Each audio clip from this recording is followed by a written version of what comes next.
dari pahlawan wanita yang berasal dari Aceh yang bernama Cut Nyak Dien.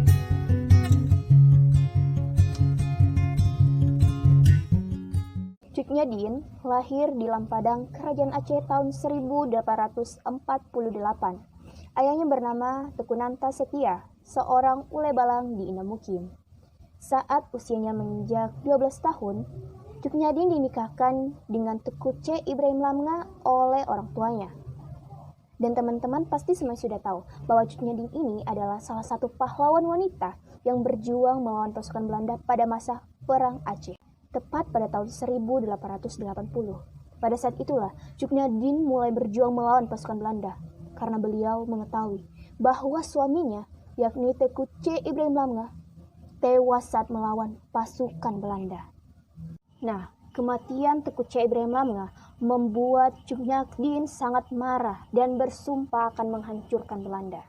Namun tak berselang lama, datang sosok pejuang rakyat Aceh lainnya, yakni Teku Umar, datang melamar Cut Nyak Dien. Apakah Cut Nyak Dien akan menerima lamaran dari Teku Umar? Pada awalnya, Cut Nyak Dien menolak lamaran dari Teku Umar karena beliau ingin menepati sumpahnya untuk menghancurkan Belanda.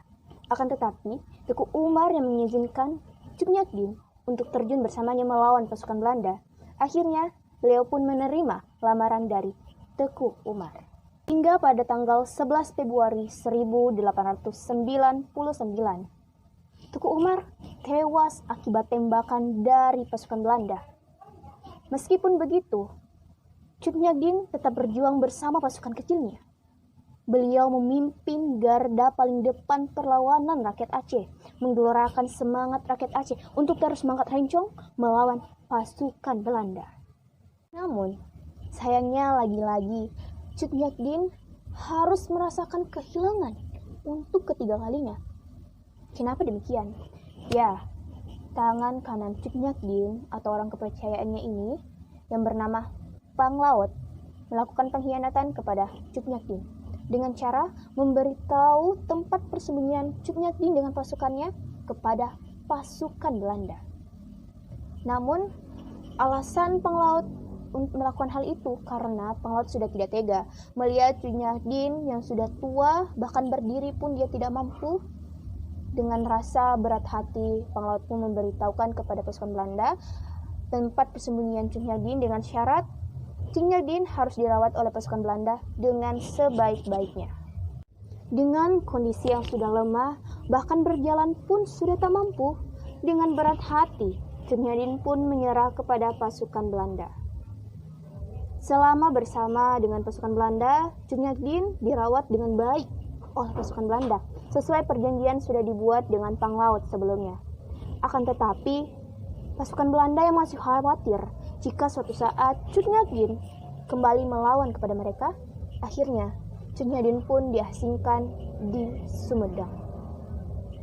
Dalam masa pengasingan, Cut Nyak Dien hanya duduk dan bersikir hingga pada tanggal 6 November 1908. Cut Nyak Dien pun menghembuskan nafas terakhirnya. Beliau pun dikenal dengan sebutan Ibu Serbu. Dari kisah perjuangan Cut Nyak Dien tadi, kita dapat mengetahui bahwa Cut Nyak Dien harus merasakan kehilangan sampai 3 kali, mulai dari kehilangan suami pertamanya, suami keduanya, dan juga orang kepercayaannya. Dan dari kisah perjuangan Cut Nyak Dien ini pula kita dapat belajar bahwa kita tidak boleh menyerah, kita harus berjuang meskipun cobaan itu selalu datang kepada kita. Dan jangan mudah terlarut dalam kesedihan. Namun, kesedihan itu harus membuat kalian bangkit dari keterpurukan. Sekian dan terima kasih.